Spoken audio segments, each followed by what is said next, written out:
Bonjour.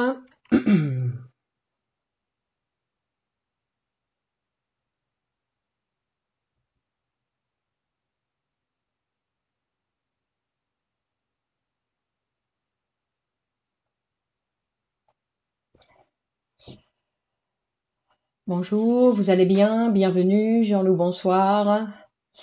Comment allez-vous? Vous m'entendez bien? Donc, apparemment, Féti, bonsoir. Tout se passe bien. Inès, bonsoir. Donc, nous continuons avec notre série de bonsoir du mardi à 21h dans notre espace de psychanalyse pour tous. Donc, bienvenue à toutes et à tous.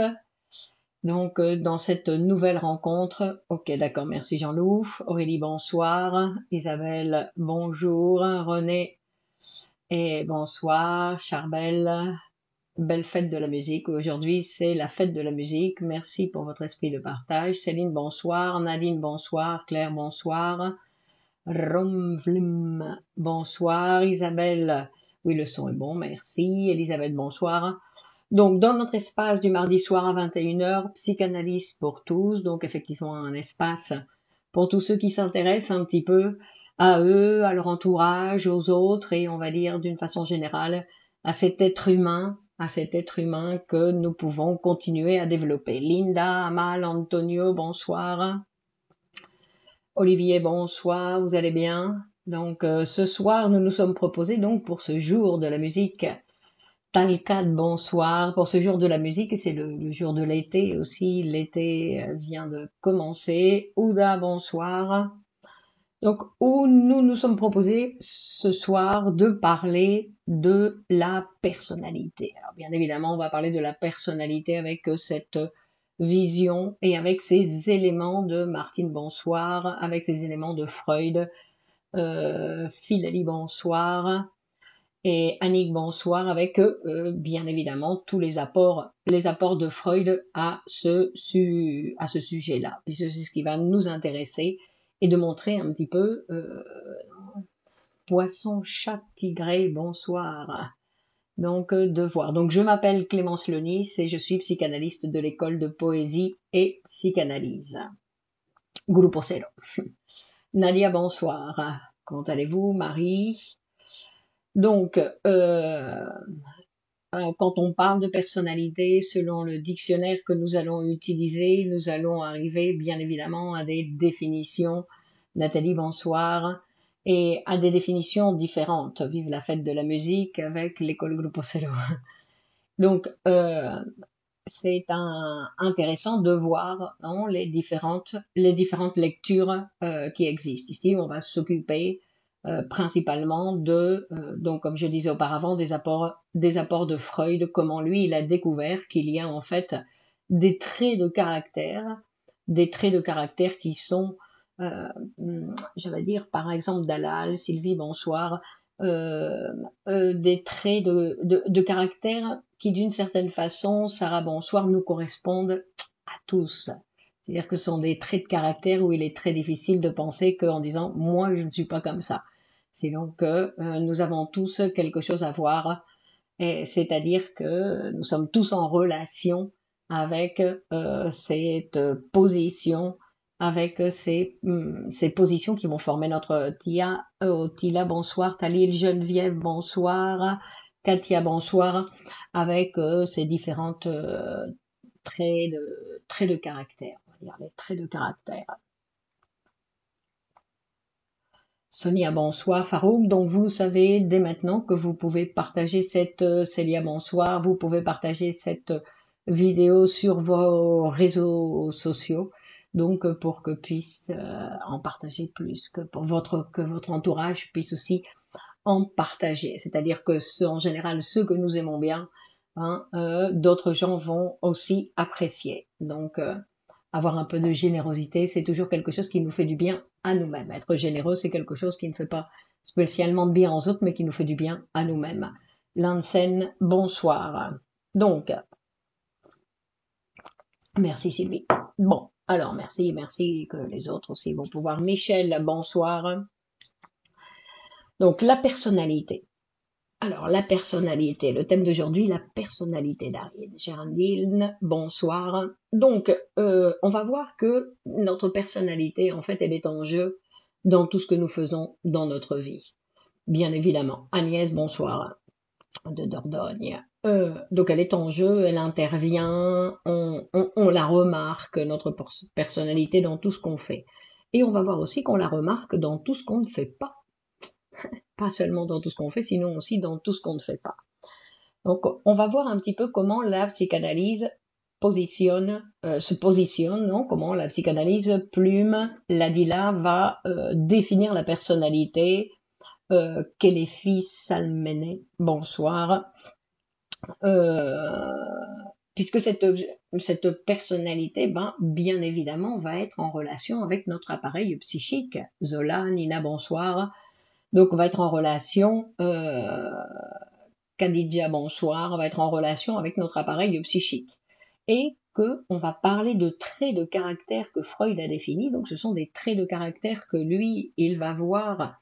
Parce que les traits de caractère de notre personnalité, c'est ceux qui apparaissent dans la conscience, c'est-à-dire dans la réalité. On va pouvoir faire des commentaires sur la personnalité, notre propre personnalité, sur la personnalité des autres.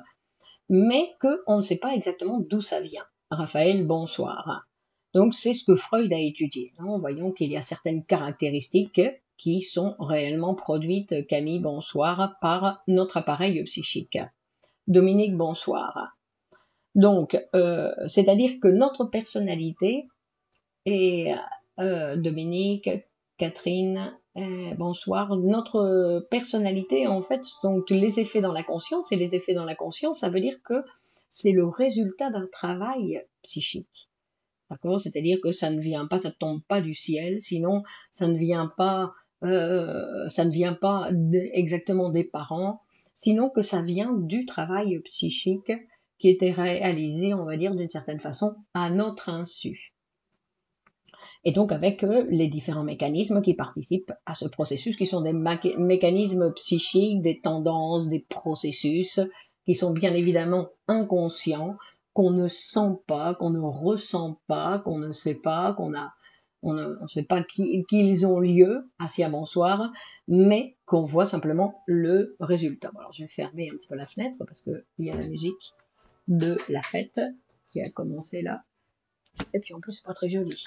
Donc il y a différents types de personnalités et qui sont le résultat d'un travail psychique. Donc en fait, notre personnalité, en fait, Mélène, rebonsoir. Donc notre personnalité, c'est notre manière en fait qui va montrer d'une certaine façon l'acceptation, notre acceptation face à nos processus psychiques, chez chacun d'entre nous. C'est-à-dire notre acceptation ou notre non-acceptation de ces processus psychiques, c'est-à-dire ces processus psychiques, principalement ces désirs inconscients. Ces désirs inconscients qu'on préfère cacher, donc déformer, et donc pour déformer ces désirs, on va voir dans la conscience apparaître autre chose. D'accord? Donc c'est le résultat, c'est le résultat de l'intervention d'énergie qui ont travaillé, et c'est un mécanisme complexe qui va produire donc dans la réalité, dans la conscience, la personnalité. Et bien évidemment, nous allons toujours revenir au centre de la question, puisque c'est le centre de la question, c'est ce qui nous a formés comme être humain, qui est notre complexe d'Oedipe, le complexe d'Oedipe. Et en fait, notre personnalité, ça va être un petit peu notre position, comme toujours, Blanche Agnès, bonsoir, notre position face à ce complexe d'Oedipe. C'est-à-dire que c'est une machine, quand on dit le complexe d'Oedipe, c'est une machine qui va nous permettre de rentrer dans le monde des humains. Et Nabila, bonsoir. C'est-à-dire qu'il y a quelque chose qui est très intéressant, c'est-à-dire que, et rappelons-le, que en psychanalyse, on voit que nous désirons tous la même chose, que nous avons à la base des désirs similaires. Et ces désirs similaires sont pour tous des désirs inconscients. Ce sont des désirs inconscients, ce sont des désirs incestueux. qui ont été à la base du complexe d'Oedipe, donc ce complexe d'Oedipe auquel nous avons dû renoncer. Nous avons dû renoncer. Et en fait, donc, nous désirons tous les mêmes choses, mais nous avons, et c'est de là où va se dessiner notre personnalité, c'est-à-dire que face à ça, face à ces désirs, nous allons être différents dans notre manière de renoncer à ces désirs incestueux. Donc, pour résumer, on va dire que les désirs incestueux, c'est éliminer le père pour pouvoir jouir de la mère. Non. Donc, et c'est quelque chose qui fait partie de la structure de notre appareil. Non, n'allez pas penser que c'est quelque chose qui se passe dans la vie, sinon que ça fait partie de notre structure inconsciente. Bénice, bonsoir. Laetitia, bonsoir. Donc, vous savez que dans cet appareil psychique, il y a plusieurs instances qui vont intervenir. C'est-à-dire que l'instance, en plus, c'est le complexe d'Oedipe qui constitue l'être humain. Oui. Donc, c'est le moi qui va avoir le rôle de gérer. C'est lui qui va être le responsable de la gestion, on va dire, des différentes énergies et des différents désirs de cet appareil. Puisque nous avons donc d'un côté ce moi qui va être moitié conscient, enfin quand je dis moitié, c'est-à-dire qu'il y a une partie du moi qui va être conscient et une autre partie du moi qui va être inconscient. On va jamais réellement savoir ce qui se passe. Hein. Maïma, bonsoir. Et c'est le représentant, on va dire que le moi c'est le représentant maximum, puisqu'en fait c'est celui qui va être, non, qui va apparaître dans la conscience, c'est celui qui, comme on dit, c'est celui qui va se présenter, qui va être donc le représentant de notre personnalité. Et donc il y a ce rôle de médiateur, non, ce rôle de médiateur, on va dire. Et donc il va aussi gérer donc non seulement les différentes instances qui sont le ça, le surmoi, donc et le moi, c'est qu'en plus, Delphine, Déborah, bonsoir, sinon qu'il va, le moi, non, le moi n'est pas le juge. Et le juge, c'est le surmoi, c'est ce qu'on appelle le surmoi, non? C'est l'introjection, c'est cette instance qui va intervenir donc dans notre appareil, qui va introjecter donc ces figures parentales, non? Et qui va les introjecter, qui va donc les transformer en inconscient. Et c'est celui qui va continuer à avoir le rôle de juger le sujet, quand avant il avait besoin, donc le petit enfant, d'avoir le parent qui va lui indiquer ce qui est bien et ce qui est mal. Et une fois que les figures parentales sont introjectées, donc assez rapidement, on va dire, quand la petite fille, le petit garçon, non, et ils vont introjecter ces figures parentales, et c'est à partir de là, ce qu'on appelle l'âge de raison.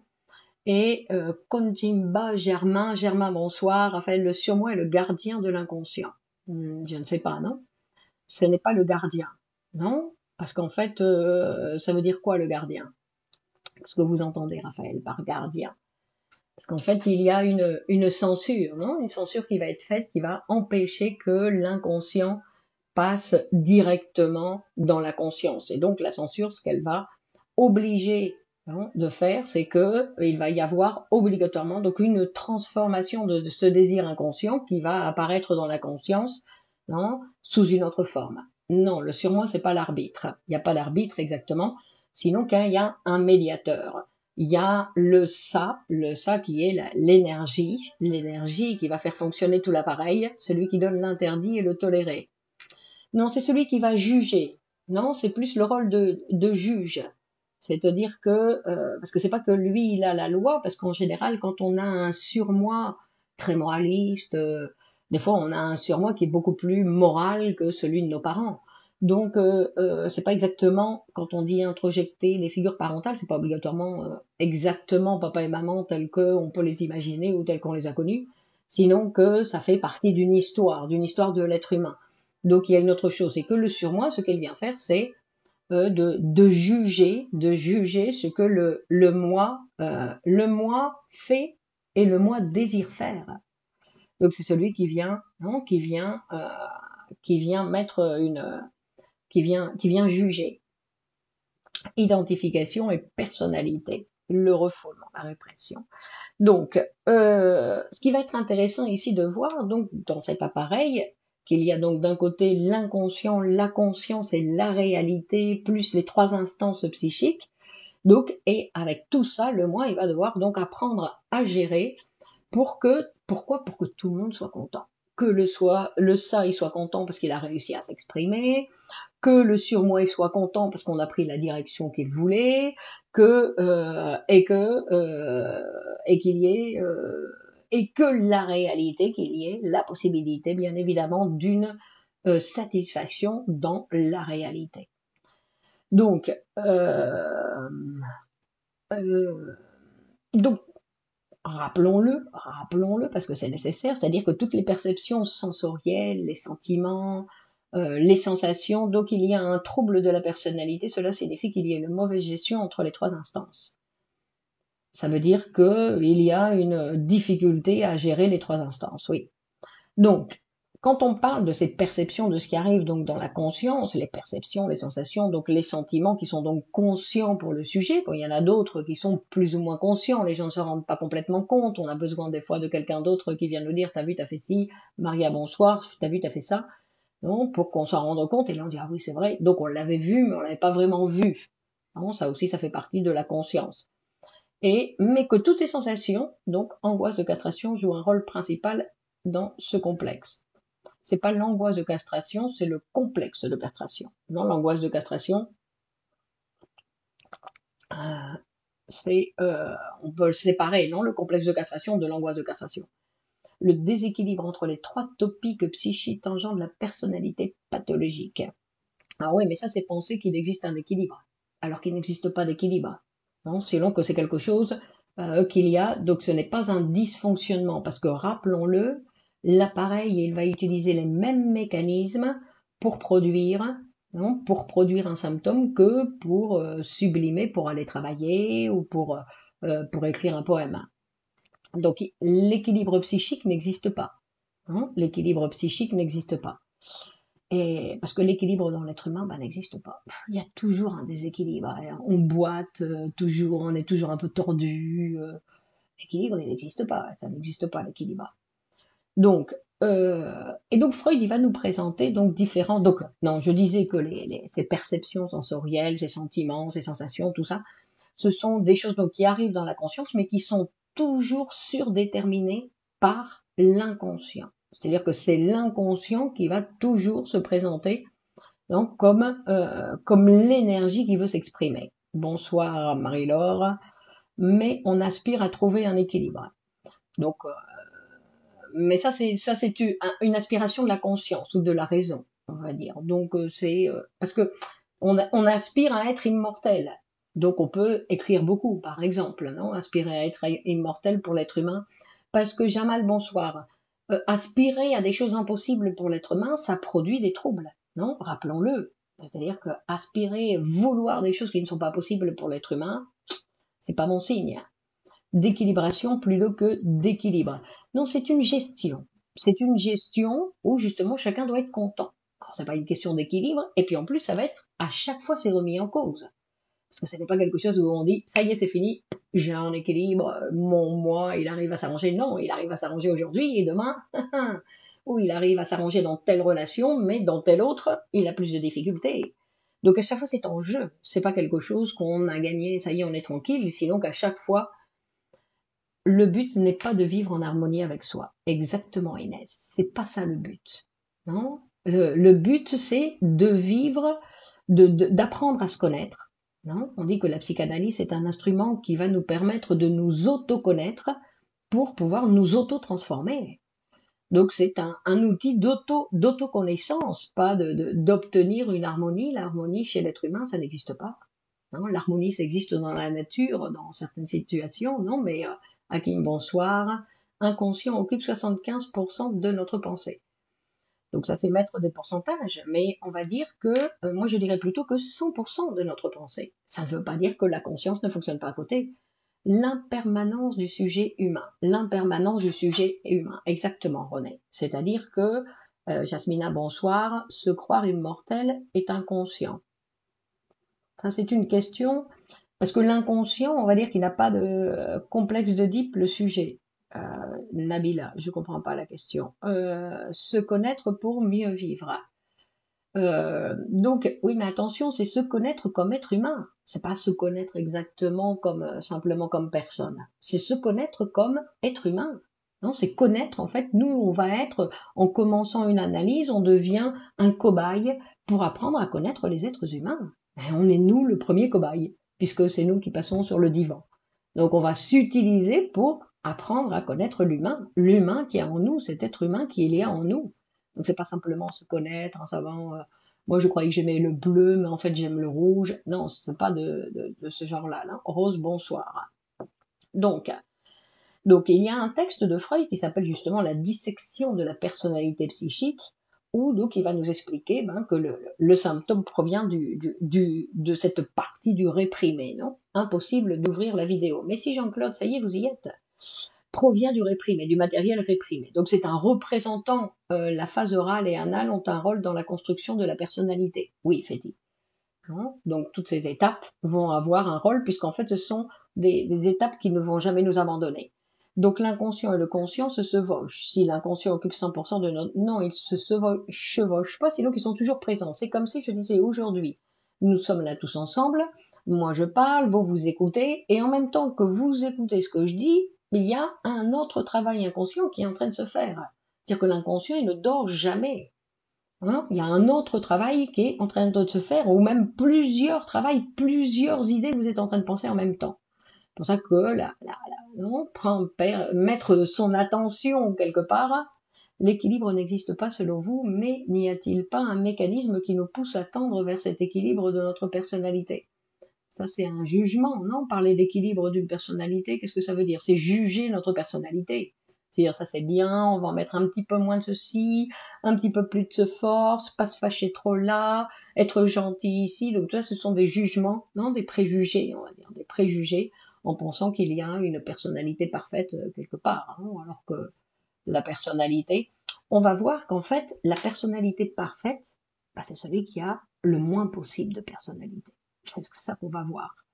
Parce qu'en fait, la personnalité, elle est définie par des traits de caractère qui sont assez rigides chez certains sujets. Et c'est ça qui empêche, non, cette possibilité de s'adapter. Alors, c'est pas une adaptation, sinon, c'est plus une sorte de flexibilité que la personnalité. Je ne veux pas parler à tout le monde de la même façon, je ne veux pas parler des mêmes choses à tout le monde, je vais apprendre, on va dire, apprendre à écouter l'autre, quoi qu'il me dise. D'après les psychanalystes, la phase phallique, c'est la phase cruciale de la reconstruction de la personnalité du sujet. Pourquoi reconstruction? Pourquoi vous voulez une reconstruction? Donc, il va dire que dans la production du symptôme, il y a un représentant donc de cette partie qui a été réprimée, qui va être donc à côté du moi, non? Mais le moi, il va considérer ce symptôme comme une partie étrangère à lui. Il y a bien une complémentarité, l'un a besoin de l'autre, de qui vous parlez. Nous avons besoin de plein de gens. Nous avons besoin de plein de gens. Donc on va voir que pour le moi, un symptôme, c'est quelque chose qui est étranger à lui. Et en plus qui est étranger, et qui est étranger d'une façon intérieure et en plus extérieure. Hein, et c'est-à-dire que c'est quelque chose avec lequel il ne va pas pouvoir gérer. Face au symptôme, le moi, il ne peut plus gérer parce que là, il y a quelque chose qui s'est formé qui est hors de ses capacités. Étymologiquement, la personnalité, c'est persona en latine, c'est le masque. Marie-Thérèse, merci pour vos interventions. Mais c'est le masque, c'est-à-dire qu'on pourrait penser aussi que Freud vient montrer ce qu'il y a derrière le masque, non? D'une certaine façon. C'est-à-dire qu'on peut changer de masque aussi. Nous ne pouvons ni contrôler ni maîtriser la psyché, et pourtant certains s'y accrochent. Et oui, c'est ça qui produit des symptômes, non? C'est vouloir s'accrocher à vouloir dominer ce qui n'est pas maîtrisable, effectivement, puisque c'est un appareil psychique dont on peut l'étudier, voir comment il fonctionne, de la même façon qu'on peut étudier la circulation sanguine, mais on va jamais pouvoir, avec notre mental, avoir une action sur la production, sur la circulation sanguine. En tout cas, pas comme on le voudrait, en disant vas-y, l'hypertension, vas-y, ralentit, on va diminuer la pression, on va augmenter la pression. Donc ce sont des mécanismes qui fonctionnent et on voit, non, par exemple, la tension sanguine, la vérité derrière le masque. Donc je prends le train en marche. Bonsoir Yvette. Donc c'est comme l'attention, non? On prend l'attention et on a besoin de prendre l'attention pour savoir quelle est notre tension, parce que si on la prend pas, on n'a aucune idée de ce qui se passe. Donc, et dans notre appareil psychique, ce qui s'y passe, on n'a aucune idée de ce qui se passe. Simplement, on voit qu'il y a des résultats. Donc, on voit que le sujet il tombe malade en fait à cause du conflit qui va s'établir donc entre les exigences d'une partie de notre vie pulsionnelle qui réclame certains types de satisfaction et la résistance qu'il va y avoir à la satisfaction donc de cette vie pulsionnelle. Donc il va se dresser contre cette satisfaction. Hein. L'inceste creux, c'est quoi exactement? L'inceste creux, ça veut dire quoi? Je ne sais pas ce que c'est que l'inceste creux. Donc,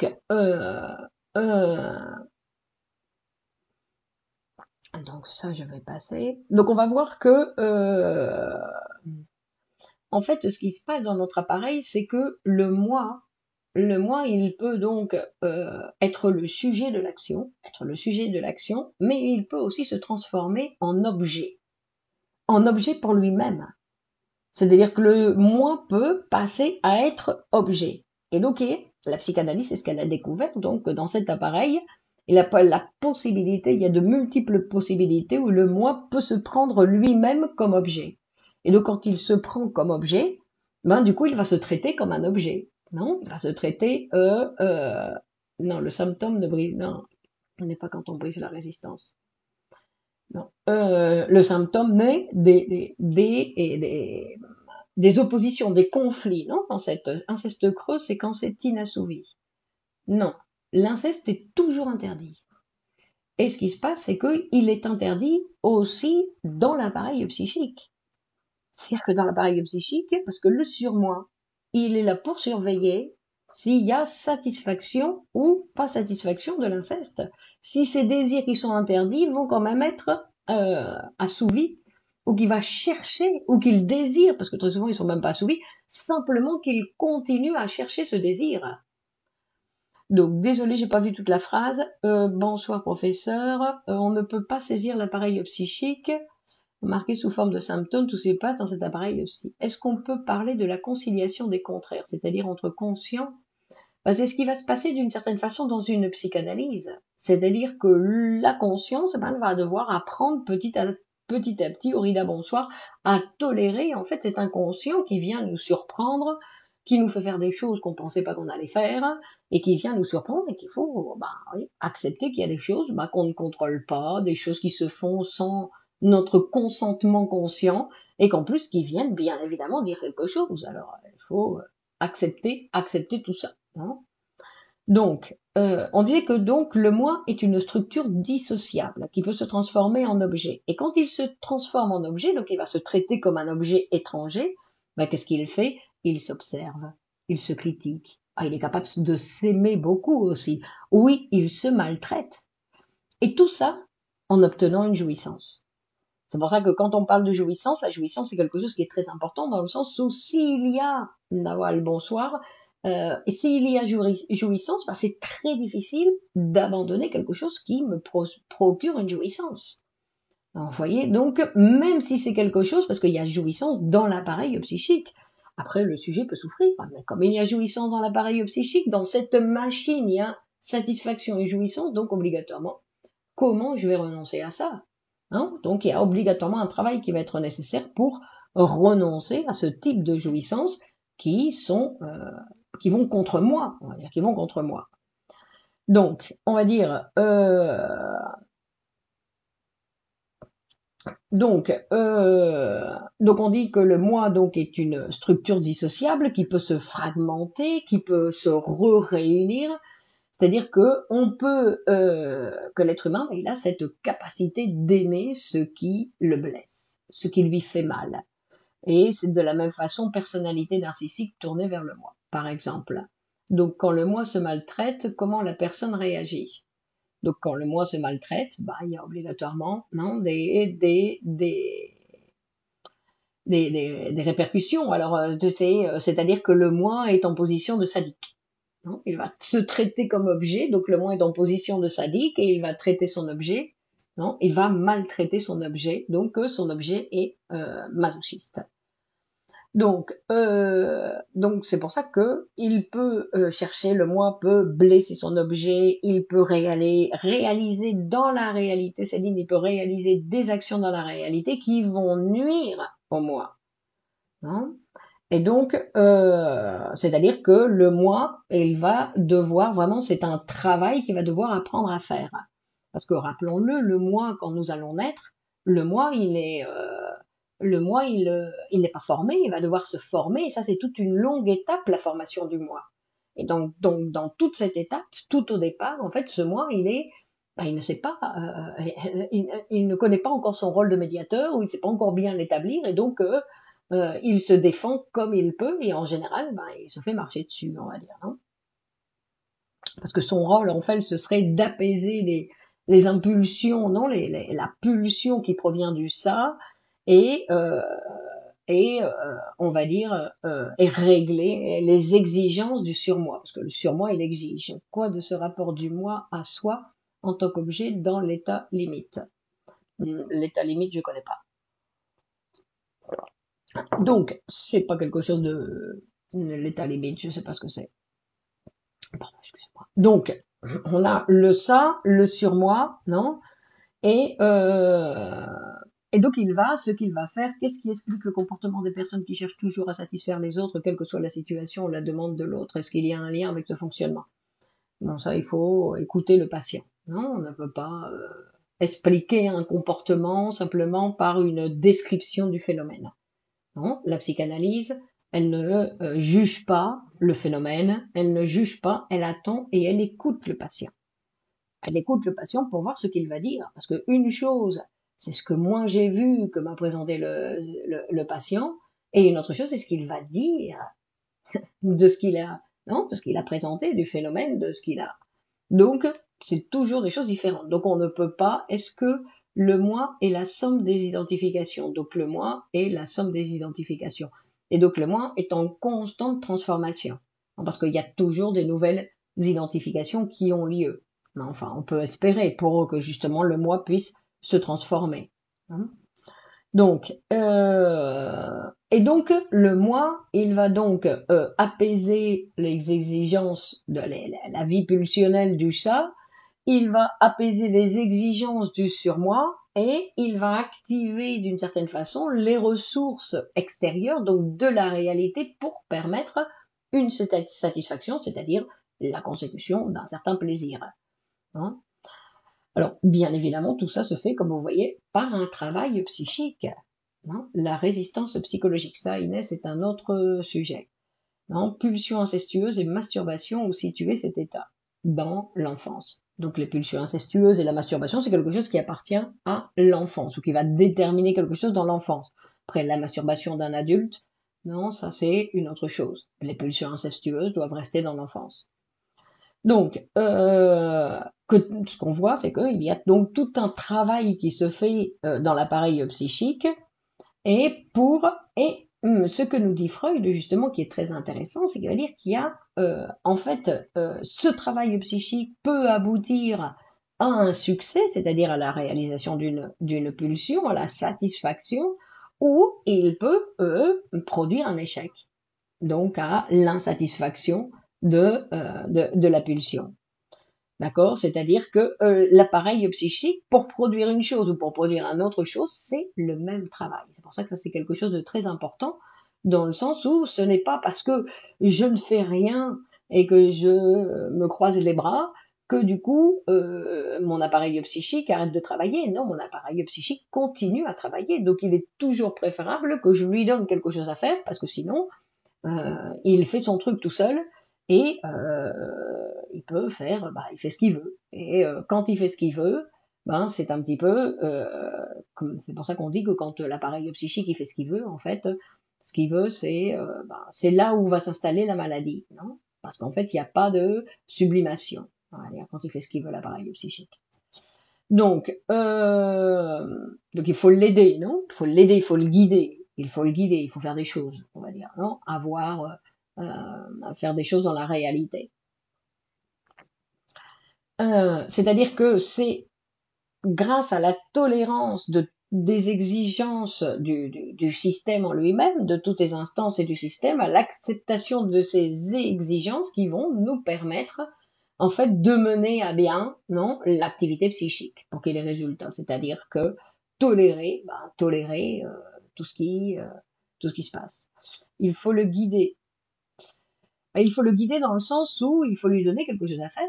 Si on lui donne rien à faire, hein, si on se croise les bras et on lui donne rien à faire, hein, il faut le faire parler, le faire peindre, le faire travailler, le mettre en relation avec les autres, lui donner des trucs à faire, parce que sinon, et ça ne suffira pas de toute façon, hein, c'est pas simplement ça. Donc, ce travail-là est inconscient, que la conscience, face à ce travail, donc, est complètement impuissante, c'est-à-dire qu'elle ne peut pas intervenir sur la réalisation de ce travail, d'accord? Elle ne peut pas faire des choses ou essayer d'être créative. Donc, essayez, si vous essayez, vous l'êtes, René. Non? Parce que pourquoi? Si vous essayez, vous l'êtes. Après, si vous dites oui, c'est pas très créatif c'est parce que là, c'est une position de jugement. Vous jugez ce que vous faites. Erreur. On n'a pas à juger ce qu'on fait. On doit continuer à faire. Aujourd'hui, c'était pas très bien. Demain, ce sera mieux. Vous vous rappelez de Jacques Higelin? Non? Donc, il va nous parler, donc Freud, pour rentrer dans le détail des caractères, donc il va nous parler de cette sublimation de ces pulsions anales qui ont lieu donc dans l'enfance et qu'en fait on va voir qu'à l'âge adulte, quand ces pulsions anales, en fait elles ont été réprimées, comme toutes les pulsions de cette première enfance, elles ont été réprimées, mais en fait quand l'adulte il va continuer d'une certaine façon à réprimer ces pulsions anales, et il va y avoir donc des traits de caractère qui vont se dessiner dans la personnalité des gens. Et donc on peut le voir, et quand on va dire dans la personnalité des gens, pratiquement dans chacun d'entre nous, c'est-à-dire que c'est très difficile. Donc par exemple, il va dire qu'il y a des gens donc il est préférable de pas mal s'occuper d'être en activité. Toujours. Non, mais c'est pas simplement, non, il est préférable, mais c'est pas ça qui va nous guérir, c'est pas ça qui va empêcher la maladie, c'est pas uniquement ça, non, que la maladie, avoir une santé mentale, c'est pas simplement s'occuper, non, c'est s'occuper de son appareil psychique, on va dire. Quelle serait la meilleure façon de vivre un sevrage? Je comprends pas. Chacun fait ce qu'il peut, enfin chacun fait ce qu'il peut. Donc, ce qu'on va voir, c'est que ces traits de caractère, donc, qui sont des sublimations de l'érotisme anal, donc en fait des restes de cet érotisme anal, et on va voir donc qu'ils nous appartiennent à tous, non? Parce qu'il y a des gens qui sont très propres, qui sont très méticuleux, donc il va dire qu'il y a des gens qui ne supportent pas le désordre, qui ont besoin de tout bien nettoyer, etc. Donc il y a bien évidemment des degrés. Il y a des gens qui sont complètement excessifs, obsessifs, on va dire, avec le nettoyage. Et de la même façon, il y a des gens qui sont obsessifs avec le désordre. Donc, ils ont une grande quantité de désordre. Tout ça, ça fait partie de ces pulsions anales sublimées. Est-ce que l'anormalité sexuelle est du sort du conflit psychique? Qu'est-ce que ça veut dire, l'anormalité sexuelle, Simon? Qu'est-ce que vous entendez par anormalité sexuelle? Qu'est-ce qui est anormal, non? Dans les relations sexuelles. Qu'est-ce qui est anormal? Je sais pas. Donc, je dis pas que ça n'existe pas. L'anormalité, je sais pas. Qu'est-ce que c'est l'anormalité? Donc, l'anormalité, ce serait le viol, peut-être. Mais c'est pourtant... Hein, et c'est-à-dire quand il y en a un des deux qui est pas d'accord. Mais donc, on va dire. Et donc, on parlait des gens qui étaient obsédés par la propreté. Donc, il y a différents niveaux. Et des gens qui sont au contraire désordonnés, qui aiment leur désordre, on va dire. Donc, qui sont peu soignés. Ensuite, il y a un autre trait qui vient de cette sublimation de ces pulsions anales, qui est l'avarice. Alors, vous voyez que l'avarice et que nous sommes presque tous avares, radins. Notre argent, c'est notre argent et on ne le laisse pas circuler comme il nous conviendrait, parce que c'est quelque chose aussi qui conviendrait. L'argent, c'est un équivalent général qu'il convient de faire circuler. Circuler, c'est-à-dire de pouvoir en gagner pour pouvoir le dépenser ou investir Investir, on dit pas investir, on va dire, comme on dit en français, je sais plus. Qu'on va dire, attendez, je vais aller regarder, investir, investir, ou c'est investir qu'on dit en français? Je ne me rappelle plus, et un défaut d'être désordonné. C'est pas un défaut, c'est la sublimation. C'est pas un défaut, c'est un trait de caractère et c'est la sublimation d'une pulsion anale. La personnalité humaine est un produit de lutte entre nos pulsions destructives et la recherche du plaisir. Chacun aime son territoire. Donc on va dire, bah si, c'est nommé, c'est investir. Bah oui, donc investir en soi. Donc c'est-à-dire que l'argent sert à quelque chose qui va revenir sur nous ou sur d'autres. Non, parce que après on va dire oui, investir, mais donc pour revenir, donc économiser. Donc nous avons tendance donc à épargner, économiser, garder notre argent, bien compter, dépenser là mais pas dépenser là.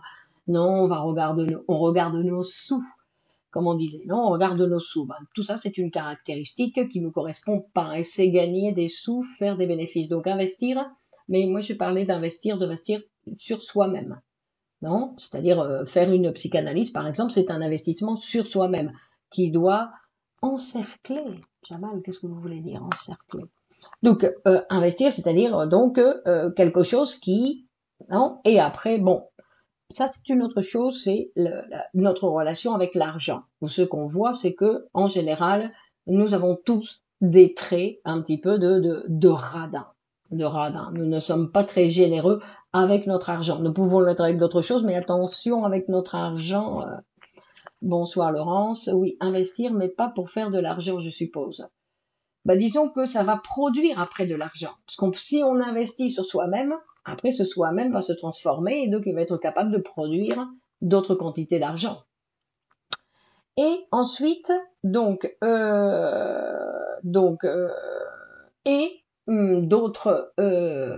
caractéristiques aussi qui vont avoir en relation avec ces pulsions anales, c'est donc être coléreux, les gens qui sont facilement colériques, c'est à cause de la régression dans le stade anal.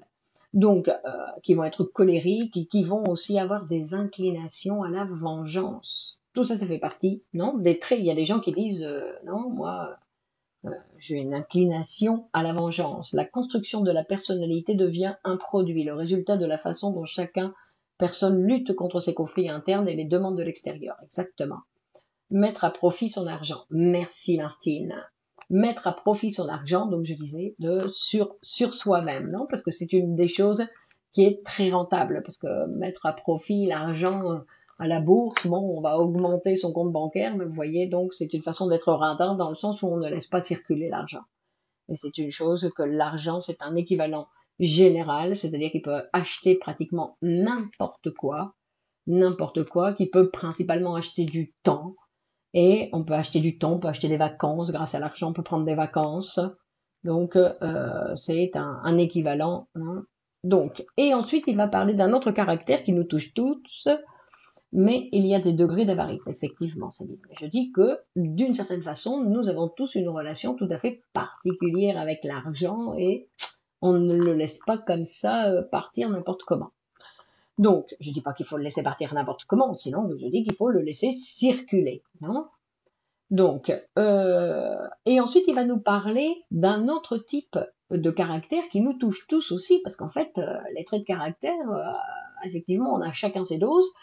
Et il y a un autre type de caractère, c'est que quand on est persuadé qu'on est quelqu'un de spécial, qu'on est quelqu'un de spécial, ou quelqu'un d'exceptionnel, ou quelqu'un de particulier, qu'on est quelqu'un, et en fait il va nous dire Freud que on se sent comme ça parce qu'on a l'impression, madame, est-ce qu'il existe un test de personnalité pour faire de psychanalyser la personne? Toujours la psychanalyse, ok. Les tests de personnalité, c'est non, c'est pour nous mettre dans une boîte. Donc on nous met dans une boîte, comme à l'école on nous mettait des notes.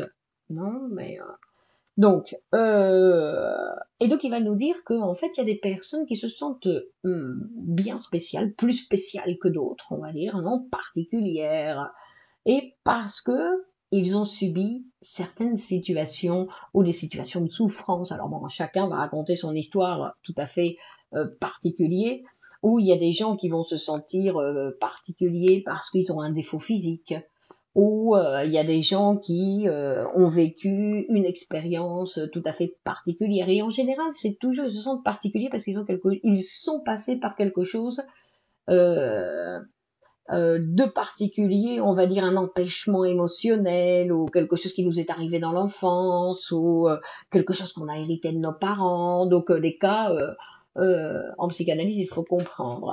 Non, ça vient. En psychanalyse, justement, on va voir là, si j'arrive à la fin, on va voir qu'il ne s'agit pas de ça du tout, du tout. Donc c'est-à-dire qu'il y a des gens qui se sentent spéciales. Et on va dire qu'il s'agit de l'argent et l'amour sont-ils des énergies identiques ou transposables?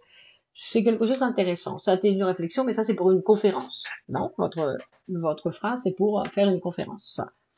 Donc, ce qu'on va voir, c'est que donc ce caractère d'exception, comme le Freud les appelle, en fait, ce sont des gens qui pensent que on leur doit quelque chose parce que c'est quelqu'un de spécial.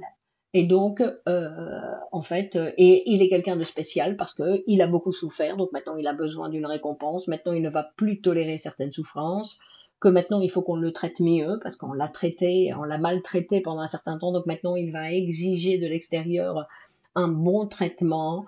Et donc, ce sont je dis ce sont des gens, mais en fait, nous sommes tous comme ça parce que encore de la même façon qu'avec le radin, c'est-à-dire que d'une certaine façon, nous considérons tous que nous avons eu à un moment donné de notre vie un désavantage. Et donc on exige une compensation. Une compensation, comme une blessure causée. Alors on ne sait pas obligatoirement de quoi il s'agit, attention, non, parce que ça c'est intéressant, c'est-à-dire que on n'a pas toujours identifié le pourquoi, mais c'est plus que par ce qu'on ressent, sinon parce que notre attitude dans la vie, non, comment nous sommes en relation avec les autres.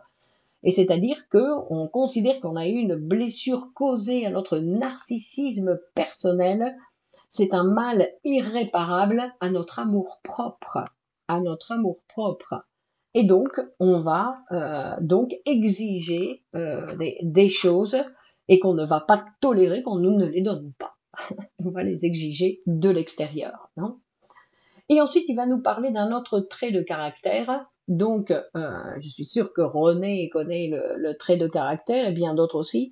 C'est ce qu'on appelle ceux qui échouent quand ils réussissent. Et donc, Freud, il va dire qu'il y a des gens, en fait, qui donc travaillent pour obtenir quelque chose, ils travaillent pour obtenir quelque chose, et en fait, ce qu'on voit, c'est que quand ils arrivent, qu'ils ont obtenu ce qu'ils voulaient, que enfin ils ont gagné la compétition, que enfin ils ont obtenu le poste de travail, enfin ils ont signé le super contrat, eh ben, ils se sentent super mal. Ils font une crise, ils se sentent mal, ils savent pas pourquoi. Attention, ils ne savent pas pourquoi. Ça, c'est de l'extérieur où on peut voir que, ça, on peut le voir, qu'il y a des gens que justement, ils ont gagné à la loterie à laquelle ils jouaient depuis des années et enfin ils ont gagné. Boum, hein, ils tombent malades, ils ne supportent pas. Et donc, on va voir, donc, c'est ce qu'on appelle qui échoue quand ils triomphent.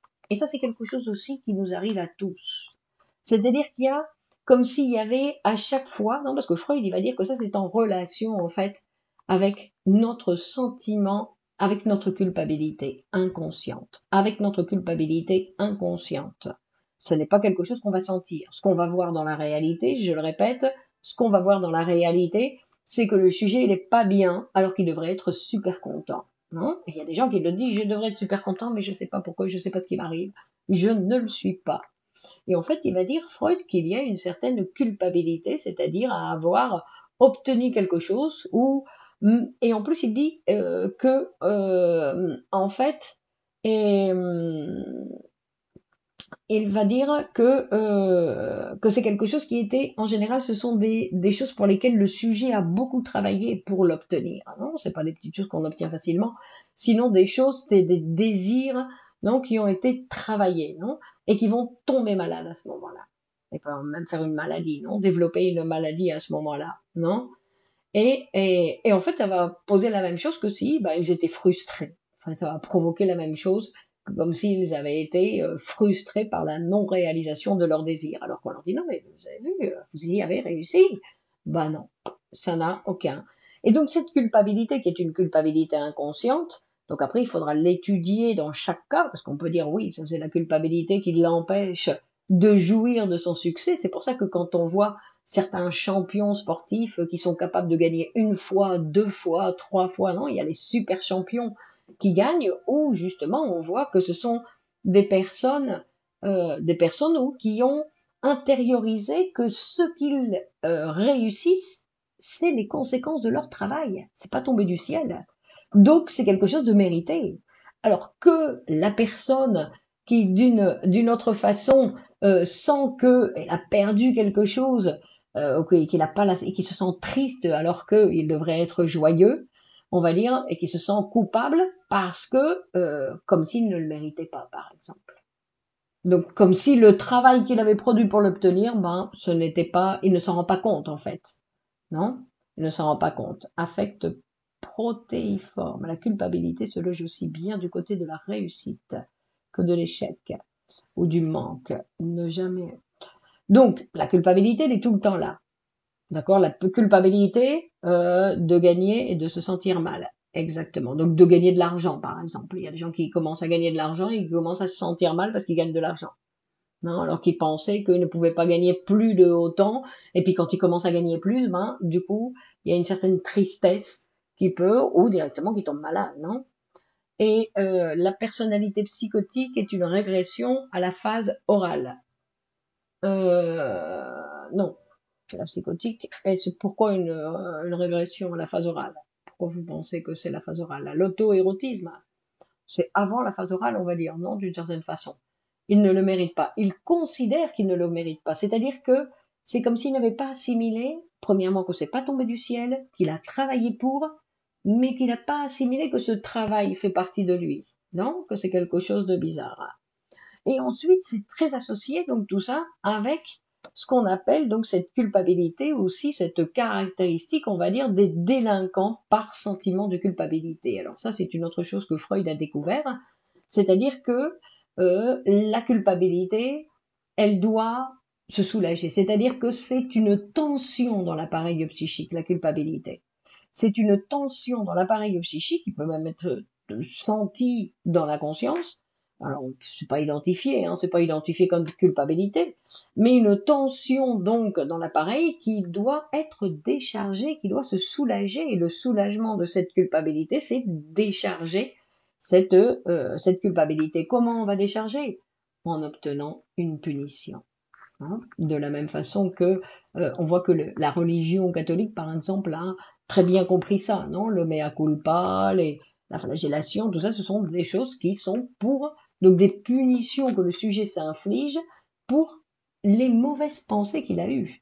Et ça, c'est exactement la caractéristique de l'appareil psychique. C'est-à-dire que les mauvaises pensées qu'il a eues, mais dont il ne sait rien, c'est-à-dire que ce sont des mauvaises pensées qui sont inconscientes. Alors il sait crime et châtiment, exactement, Marie-Thérèse. Là, c'est le meilleur exemple donc de Dostoïevski, non, qui nous montre bien comment le sujet est tourmenté, Mais ce qui est intéressant, est-ce que le rejet et la culpabilité fonctionnent le même dans notre musée inconscient? Ça veut dire quoi le rejet? Parce que la culpabilité, ce qui est intéressant, c'est que comme elle a besoin de se décharger, elle va aller chercher dans la réalité une punition. Alors la punition, ça peut être, il y a des gens qui vont tuer quelqu'un, non, comme dans Crime et Châtiment, pour tranquilliser leur culpabilité. Il y a des gens qui vont aller voler pour qu'on les prenne. Non, bien sûr, il faut qu'ils se fassent prendre, hein, ça suffit pas de se faire d'aller assassiner. Sinon, il y a des gens qui vont assassiner, qui vont voler, qui vont faire des choses pour qu'on les punisse, pour obtenir, tout comme les enfants. Vous voyez, les enfants, quand ils sont petits, ils font des diableries pour qu'on les punisse. Pourquoi? Parce qu'ils ont eu des idées qui ne correspondaient pas, qui étaient interdites. Et donc, ils vont chercher la punition. Et donc, on le voit chez les enfants. Et après, on va voir aussi qu'il y a des situations comme ça aussi chez les adultes qui vont donc provoquer. Alors, ça peut aller pour exagérer, mais c'est pour exagérer entre guillemets, non? Vous voyez qu'il y a des gens qui vont faire quelque chose d'illégal et qui vont se dénoncer.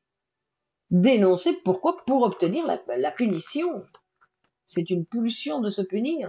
Non, c'est la tranquillité de la culpabilité, c'est pour tranquilliser la culpabilité. Donc ça peut être, non, il y a des gens, on va voir, de toute façon, la police, par exemple, le sait, qu'il y a des gens qui viennent se dénoncer, par exemple. Bon, non, ça c'est une autre chose.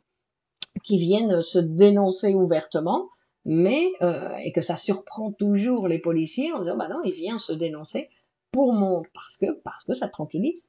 J'ai besoin, non, non. Ou ils vont dire à leur avocat ne me défendez pas, je veux la peine capitale.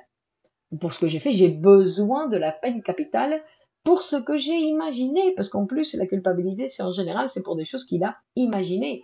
Et ça peut être aussi, donc dans des cas, non, des punitions qui vont euh, éliminer la possibilité d'une vie. Non, il y a certains sujets qui ont directement anniquilé leur vie à cause de la culpabilité. Et il y en a d'autres, dans notre vie quotidienne, nous tous, on se cogne quelque part sans le faire exprès. Aïe, je me suis fait mal. Non, c'est une sorte de punition que je m'auto-inflige par sentiment de culpabilité, par exemple. Donc, où il y a des enfants qui ont des mauvaises notes, non, pour être punis par les parents, non, pareil, donc par sentiment de culpabilité. Donc, ça ne veut pas dire que toutes les mauvaises notes sont comme ça, non, mais que c'est quelque chose, c'est-à-dire, et comme c'est quelque chose d'inconscient, le sujet, il comprend pas pourquoi il va réclamer la peine capitale. Mais il la réclame, et il en est persuadé, et il sait qu'il veut la peine capitale, non? Donc, pour certains avocats, c'est difficile de défendre ces sujets-là parce que, en fait, ils veulent avoir la peine la plus forte, non? Donc, ce qu'on voit, c'est que d'une façon générale, et ça c'est très important, c'est que le sujet, notre être humain, et on parle de tout le monde encore une fois, nous avons plus de difficultés à supporter le bien qu'à supporter le mal. Avec le mal, vous voyez bien, on arrive toujours à s'arranger. On souffre, on se plaint, on grogne, on montre qu'on n'est pas content, mais on supporte et on supporte. Il y a des gens qui supportent le mal pendant des années, des années. Mais supporter le bien pendant des années, c'est bien plus difficile. Non? On peut régler ce problème de culpabilité par la psychanalyse. Oui. Alors, la psychanalyse, ça leur permet d'exister.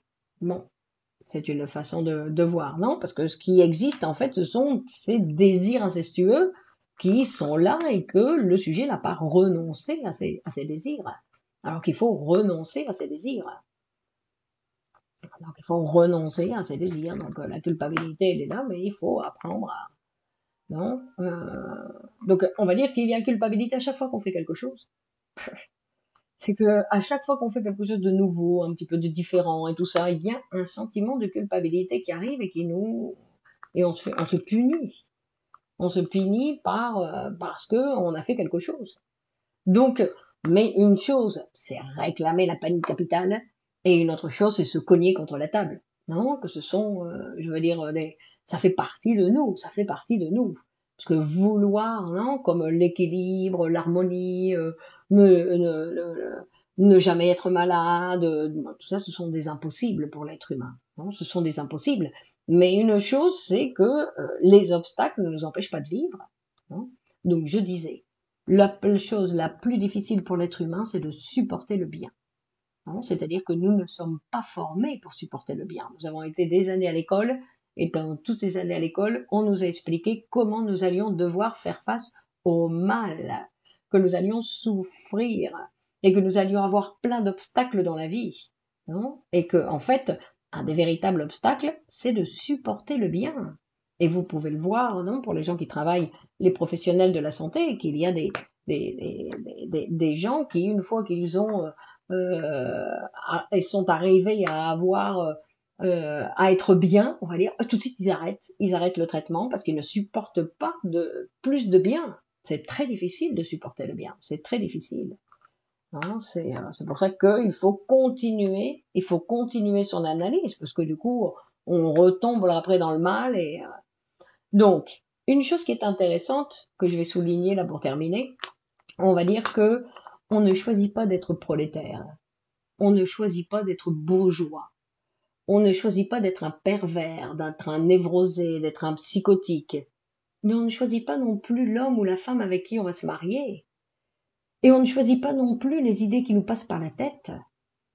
Que dans tous les cas, c'est l'autre non, comme dit Lacan, l'autre avec un grand A, c'est-à-dire c'est l'inconscient. C'est l'inconscient, c'est notre appareil psychique qui choisit pour nous. Et nous, on est la scène du résultat de ce travail psychique. D'accord? Ce qui veut dire que, ben, qu'on est obligé, on va être obligé, enfin, on va être obligé. Il nous convient de changer de personnalité, de pouvoir changer de personnalité, puisqu'il faut démystifier le moi, il faut démystifier la conscience, parce que ce que je pense, ce que je perçois, ce que je sens me trompe, ne me dit pas la vérité sur ce qui se passe. Donc, et ça c'est une autre chose, c'est-à-dire que quand on veut absolument comprendre, quand on veut savoir ce qui se passe, quand on veut comprendre quelque chose qui n'a pas d'explication, c'est-à-dire qu'on le compare avec quelque chose que je connais. Si je veux comprendre, c'est-à-dire que je vais chercher quelque chose, et en général c'est ce que font les sujets, ils vont chercher, oui, mais avant dans le passé j'étais tel, non, pour le comparer avec quelque chose que je connais. Mais le quelque chose que je connais, il a disparu, il n'existe plus. C'est une idée, c'est mon imagination. Le moi n'est pas maître dans la demeure, disait Freud, exactement, dans sa propre demeure. Le moi n'est pas maître, mais ce n'est pas facile d'accepter que c'est comme ça, non? Parce qu'on peut le savoir théoriquement, mais après il faut vivre en conséquence. Et si nous ne sommes pas maîtres dans notre demeure, ça veut dire que nous devons apprendre à vivre avec, on va dire, avec cet inconnu avec qui nous sommes. Nous sommes avec cet inconnu. Et donc apprendre à renoncer à vouloir comprendre, à vouloir tout le temps comparer avec quelque chose. Non, le moi est soumis au moi. Non, est soumis à l'appareil psychique et à l'inconscient. Non, il n'est pas soumis au moi, parce que le moi, c'est plus complexe. Et en plus, il y a une partie du moi qui est conscient, inconscient. Il y a une partie du moi qui peut devenir objet. Non, Amira, bonsoir. Donc, c'est quelque chose qui est complexe. Et donc, on va voir que pour revenir au fait de cette personnalité, en fait, c'est toujours en relation avec les autres, avec la différence que nous apporte l'autre, parce que l'autre, il nous apporte toujours, alors, ou il nous dit que nous sommes différents, parce que nous sommes différents de lui, ou lui, il nous montre qu'il est différent de nous. Donc, à chaque fois, il y a, non, cette relation avec l'autre, une nouvelle relation, non, c'est quelque chose, donc on va on va dire, on va essayer de trouver un trait dans l'autre, de quelque chose de connu. Pourquoi? Pour pouvoir parler avec lui, alors que ce que nous devrions faire, en fait, c'est avoir ce qui nous conviendrait, c'est avoir une personnalité un peu plus molle que celle que nous avons, en général. Hein. Nous aimons avoir une personnalité comme si c'était quelque chose de... Alors que nous devrions avoir une personnalité molle qui puisse s'adapter à la situation, qui puisse se mouler, non, face à qui nous sommes, selon la personne face à qui nous sommes, et non pas vouloir imposer nos manières, nos traits, nos caractéristiques. Non, on part en voyage et on dit voilà, je veux être comme ça, je fais comme si, et pas question de changer, donc d'avoir la possibilité d'être un peu plus mou, on va dire molle, flexible. Mais molle, c'est mieux, non? Molle, c'est mieux que flexible, non? C'est-à-dire, mais nous savons, et ça je reviens là-dessus parce que c'est aussi important, que nous vivons dans une société où la tendance malléable, exactement, très bien René, exactement, ça c'est le lâcher prise, exactement, c'est exactement ça le René, malléable, c'est mieux que molle, bien évidemment. Non, malléable, c'est-à-dire comme une sorte de pâte à modeler, que notre personnalité soit une sorte de pâte à modeler selon la situation que je vis, non, de pas vouloir personnalité malléable. Bravo Fabienne, merci. Camille est souple. Donc oui, mais malléable c'est mieux, non? Malléable, bon, on est tous d'accord. Donc, et nous savons que nous avons donc cette tendance, nous vivons dans une société avec une tendance politique, sociale et économique qui cherche et qui nous dit qu'il faut renforcer le moi, que le moi, il peut être ils nous font croire que le moi peut être le maître dans sa demeure. Il faut faire comme si, dans une telle situation, il faut faire comme ça. Et alors, si vous vous appliquez, j'ai vu des vidéos où ils vous montrent comment avoir de l'humour, pratiquer l'humour en appliquant des règles. Alors, c'est plus de l'humour, on applique des règles, on n'est plus de l'humour. Et en fait, c'est donc quelque chose qui nous oblige à nous éloigner de l'humain, non? Donc, il n'y a pas de personnalité juste. La personnalité juste, c'est la personnalité qui est malléable, Et donc, ce qui nous amène, donc ces sociétés dans lesquelles nous vivons, qui nous amènent à une individualité, non, qui nous éloigne de notre humanité, non, et où ben on perd tout pouvoir possible parce qu'un être seul, ben, il peut pratiquement rien.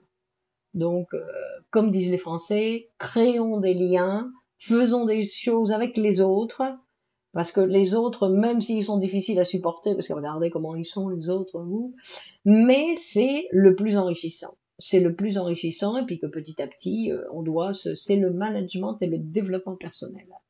Non, c'est la psychanalyse, Laurence. C'est la psychanalyse. Donc, ils vont nous permettre d'avoir, donc, ou d'obtenir, on va dire, une certaine personnalité malléable. Après, c'est difficile parce que vous voyez, il y a des personnalités, il y a des traits caractéristiques qui représentent telle personne en moi, etc. Donc, non, à toujours se centraliser à toute éventualité, non, d'être malléable et puis, comme disait Jamal, d'avoir la possibilité, non, de faire face, non, de lâcher prise, c'est-à-dire que la majorité d'entre nous, nous sommes des personnes formées, des personnes qui savent parler, des personnes qui savent répondre à la situation, et puis accepter la réponse qu'on va donner à l'autre. Bon, on tombe à côté de la plaque, bon, on tombe à côté de la plaque, on essaie d'apprendre quelque chose pour ne plus y retomber la fois prochaine, mais il faut se lancer, quoi. La psychanalyse soigne l'esprit, dit Céline. D'accord. Donc la psychanalyse nous permet de découvrir d'autres particularités de notre être humain. Et donc c'est quelque chose qui est très intéressant. Peut-on vivre tranquille avec une personnalité malléable? On ne peut pas vivre tranquille. Vivre tranquille, ce n'est pas vivre. Ce n'est pas vivre. Vivre tranquille. L'être humain, il n'a pas parce que c'est renoncer à ses désirs, vivre tranquille. Comment peut-on se libérer du sentiment de culpabilité et de l'autopunition? La psychanalyse. La psychanalyse, c'est l'instrument, non? Et on ne va pas s'en libérer, sinon qu'on va essayer de diminuer l'impact de l'autopunition. Ou après, non, parce qu'il y en a certains qui vont aller chercher la punition chez l'autre, qui vont aller chercher quelqu'un pour que quelqu'un le punisse.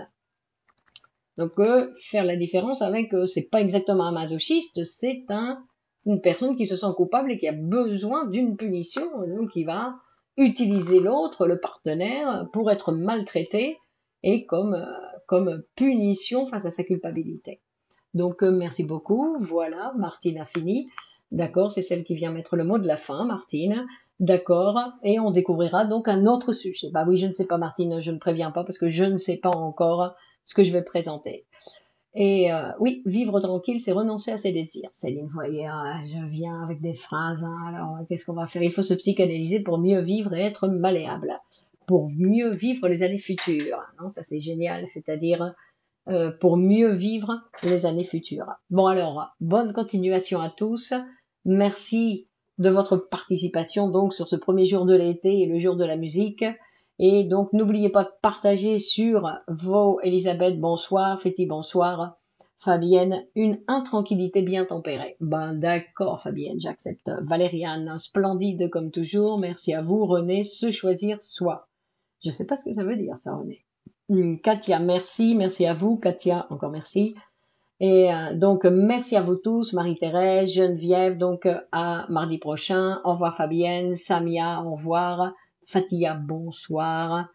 La scène, bonsoir, à la prochaine fois, donc avec un nouveau sujet. Célia, Nadia, Tembile, Delphine, au revoir. Maria, bonsoir. Alors là, avec le cœur, j'ai pas vu le nom. Camille, au revoir. Olivier, ben oui, étudier l'être humain, c'est super intéressant. Et à partir de la psychanalyse, on va voir Céline, Nadine, Anaël, Hakim, la psychanalyse, c'est passionnant. Donc, je vous invite d'ailleurs à ceux qui sont intéressés. Il y a un cours qui fonctionne comme maintenant, qui s'appelle la structure psychosomatique, où on continue à voir donc les mécanismes de cet appareil psychique. Gabriella, bonsoir. Michel, bonsoir. Amira, ne peut pas changer une fois formée. Si, elle peut changer. Déborah, bonsoir. Amira, j'ai pas toujours été comme ça.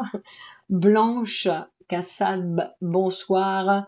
Et est-ce que vous pouvez nous suggérer, j'ai pas vu la fin, Ouda, Agnès, Amira, bonne soirée, Malika, merci à vous. Donc bonne continuation et donc à mardi prochain, il est déjà 10h10. Allez, au revoir, au revoir.